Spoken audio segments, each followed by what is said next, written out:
इमरान खान ने chief justice Islamabad high court के खिलाफ सुप्रीम कोर्ट से रुजू कर लिया। चेयरमैन पीटीआई इमरान खान ने chief justice Islamabad high court के खिलाफ सुप्रीम कोर्ट से रुजू किया। चेयरमैन पीटीआई इमरान खान के वकील लतीफ खोसा ने सुप्रीम कोर्ट में दरख्वास्त दायर की, जो आइन के आर्टिकल 186A के तहत दायर की गई। दरख्वास्त में मौक़िफ़ इख्तियार किया गया, मेरे तमाम मुकदमात इस्लामाबाद हाई कोर्ट से लाहौर या पेशावर हाई कोर्ट मुंतकिल किए जाएं। दरख्वास्त में इस्तदा की गई, इस्लामाबाद हाई कोर्ट को मेरे तमाम मुकदमात की सुनवाई से रोका जाए। मेरे खिलाफ तमाम इंक्वायरियां और ट्रायल भी इस्लामाबाद हाई कोर्ट से मुंतकिल किए जाएं।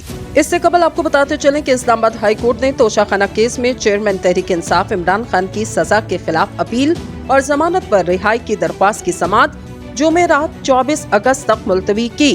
चीफ जस्टिस आमिर फारूक और जस्टिस तारिक महमूद जहांगीरी पर मुश्तमिल बेंच ने चेयरमैन पीटीआई की सजा के खिलाफ अपील और सजा मुअत्तली की दरख्वास्त पर समाअत की। इलेक्शन कमीशन के वकील अमजद परवेज एडवोकेट ने मुसद्दिका रिकॉर्ड की फरहमी के लिए 2 हफ्ते का वक्त मांगा। चेयरमैन पीटीआई के वकला ने इस बात की मुखालफत की। लतीफ खोसा एडवोकेट ने कहा, अदालत ने इलेक्शन कमीशन को नोटिस जारी करके आज जवाब तलब किया था। ट्रायल कोर्ट को केस सुनने का इख्तियार नहीं था। सजा गैर कानूनी है, जिसने चेयरमैन पीटीआई का हक के दिफा तक खत्म कर दिया। कोई रियायत नहीं, बुनियादी हक चाहिए। इस्तदा है आज ही सजा मुअत्तली की दरख्वास्त मंजूर की जाए। वकील इलेक्शन कमीशन अमजद परवेज ने कहा कि तैयारी के लिए मुनासिब वक्त दिया जाए।